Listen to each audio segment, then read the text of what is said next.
Praise the Lord. 2 நாளாகமம் 32வது அதிகாரம் 30வது வசனத்துல எசேக்கியா அப்படிங்கிற ராஜாவை குறித்து ஒரு காரியம் போடப்பட்டிருக்கு.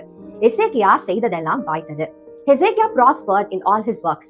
இது எப்படிங்க சாத்தியமானது? நாம பல நேரங்கள்ல இந்த வார்த்தைய ஒரு ஆசீர்வாதத்தின் வார்த்தையா நாம எடுத்துக்கொள்கிறோம். ஆனா இப்படி காரியம் வாய்ப்பதற்கு அந்த மனிதன் என்ன செய்தான் அப்படின்னு 29வது அதிகாரம் 3வது வசனத்துல நாம வாசிக்கலாம்.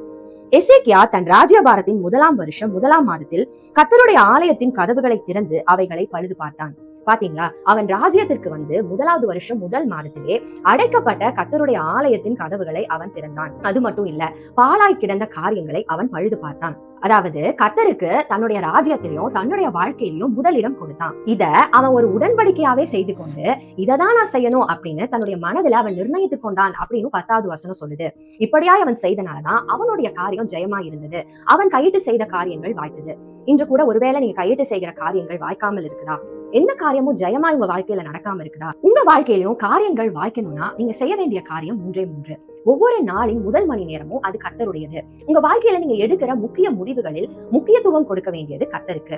3வதாக உங்க இருதயத்துல முதலிடம் கொடுக்க வேண்டியதும் கர்த்தருக்கு தான். இதை நீங்க ஃபாலோ பண்ணும்போது நீங்க கையிட்டு செய்கிற காரியங்களும் நிச்சயம் வாய்க்கும். If you want to be prosperous in your life, you have to just follow 3 P's. Give God the first part of the day, the first priority in all the decisions you make, and the first place in your heart. Just follow these. You too will be as prosperous as King Hezekiah in the Bible. God bless you.